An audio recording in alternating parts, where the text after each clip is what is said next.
Welcome to the My Retirement Clarity Podcast, where our goal is simple: to help you close the gap between what you know and what you implement. The team at JL Perkins Wealth Management does this by helping good people make great decisions so they can enjoy an amazing retirement. And now, here's your host and financial advisor, Lee Perkins.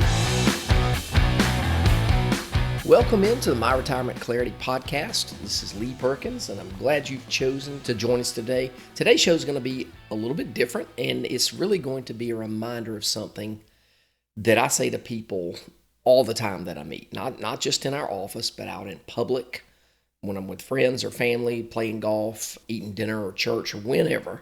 I just find myself saying this over and over, and that is that the most valuable resource that any of us have is our time. It, of course, certainly is a theme here at our office, and we stress this to our clients and our prospects as well. And in my experience, the younger people are, they seem to place a little bit more value on money than they do their time. And at some point, that seems to flip.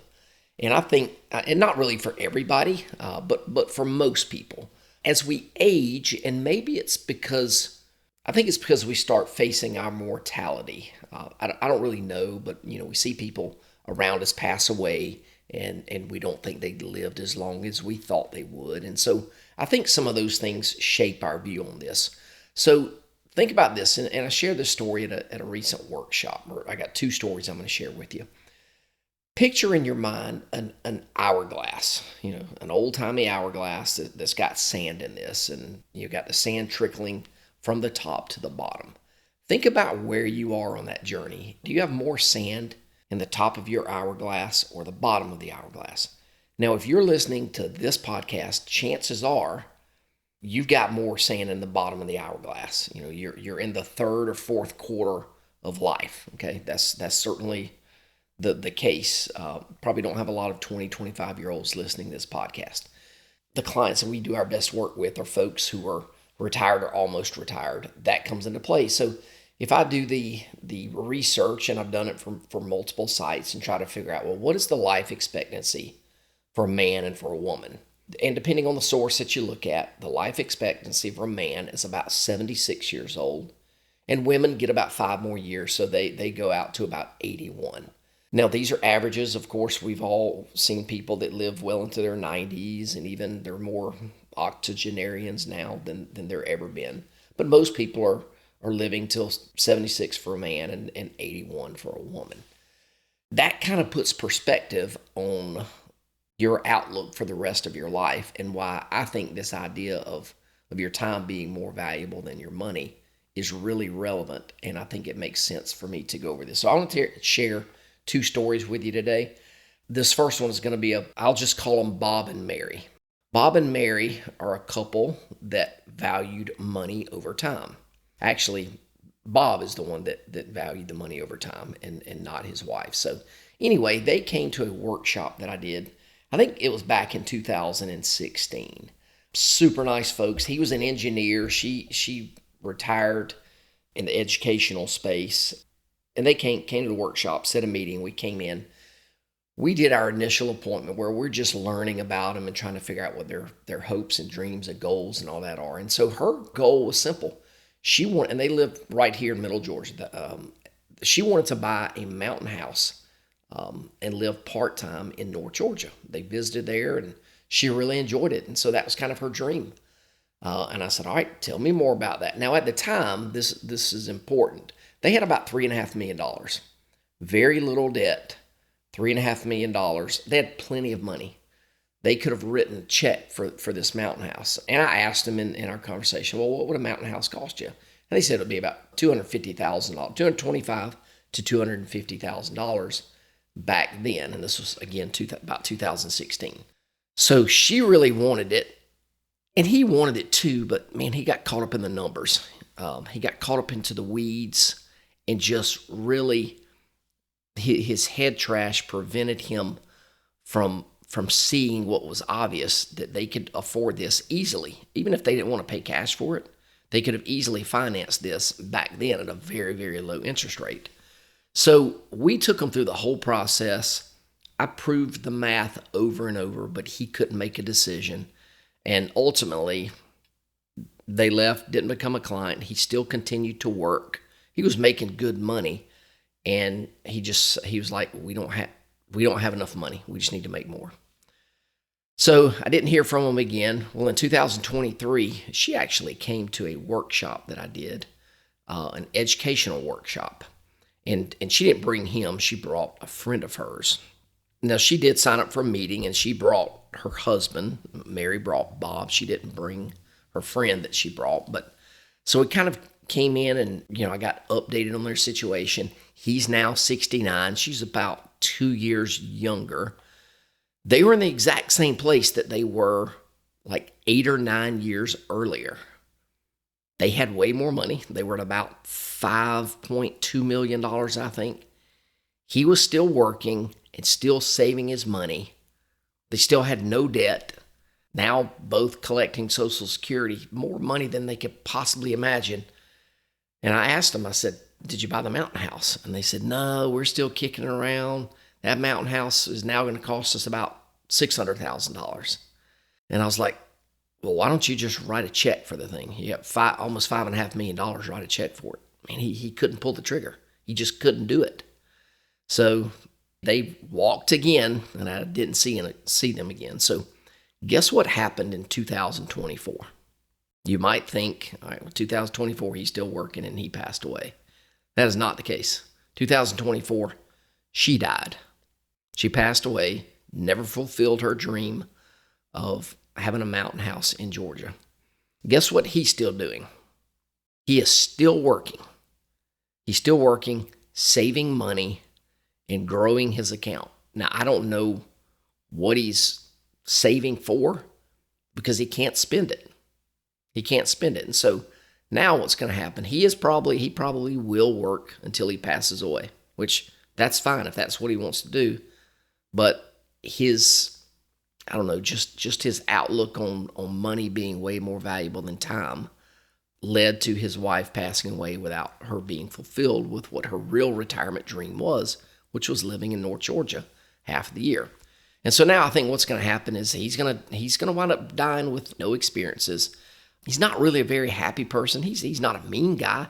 He's just not fulfilled. He's got tons of money, but I just don't think he's ever going to be happy because he's going to continue to chase. He chase the next dollar, and he gets joy in just seeing that dollar amount increase. And I think that's a very sad story. Now, they've told me in their initial conversations that their kids know how much money they have, and it's sad, but they think that the kids are just waiting on them to die so they can inherit their portion of that money. And he said they will. He told me this in our first conversation. They're going to wind up fighting over this money. So the whole story is just a sad story about somebody who values money more than they do time. So let me flip the switch a little bit, and let's talk about somebody who has a different outlook on this. And this person values time way more than they value money. So this was a referral who came into our office. They were referred by an existing client of ours who sort of heard that we were different and heard that we kind of encourage our clients to spend their money and live life to the fullest. Well, the couple came in super nice, not near as wealthy as the first couple. I think they, at this time, maybe had $650,000. He was still working, but he actually wanted to quit his job and do something else part-time. He didn't think he needed to make the same money, but he wasn't ready to retire yet. He still wanted to be active. She was already retired, and she wanted him to be available to do some things and do some travel and things like that. So we gathered all their information. We took them through our next phase review process. We crunched the numbers, did all the math for them. The numbers worked out. Even though they've got their 2 Social Securities, a small pension, and very little debt, that was a key to the whole situation. They had very little debt at the time. The numbers worked for them. They were super nervous, but after we showed them everything, they took the leap. They trusted us, and they began their next phase. And their next phase wasn't retirement because he didn't retire. He just stopped working at that job and then did something else part-time. So that was 5 years ago.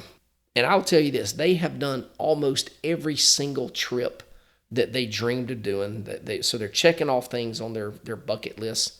And now what's really cool is they begin giving money away to their grandkids. Not so much giving money away to their kids at this point, but they're giving it to their grandkids, and they're having a blast doing whatever it is that they want to do. And so it kind of reminds me of a John Maxwell quote that I heard probably, I guess it's been about 2 years ago now. He said, "Start living while you're giving, so you're knowing where it's going." And I think that's pretty cool. And so we've had a lot of clients now doing that. They don't want to wait till they pass away to give all their money away. Start giving away while they're younger so they can see the impact that it makes on folks. So back to this client story. These folks, like I said, it's been about 5 years ago now. They now have more money than they did back when they first started. And they've actually been taking some money every month. And their accounts are still growing. And they're amazed. And every time they come in, they hug my neck and they're like, "Thank you so much. Thank you so much for just showing us what is possible." And so that's planning. It's exactly what it is. And they're now making the most of their next phase of life. And so that's what we want for everybody that we meet with, all of our clients and prospective clients that come into our office. And so I hope this has been helpful for you. And I hope this is a really a good reminder that your time is truly the most valuable resource that you have. So I want you to make the absolute most of it. If you aren't sure that you're ready to make your next phase your best phase, because you've got questions on how it can all work, feel free to reach out to us directly and set up a short 15-minute phone call. And you can do that by just going to the website that we always mention on this show, www.talkwithjlp.com. There's a link to my calendar, and you can just grab 15 minutes and we'll have a conversation and talk through your situation. So that's it for today. Sort of a short episode, but I want to inspire you to go and do absolutely what you want to do when you want to do it. So take care, and we'll talk soon.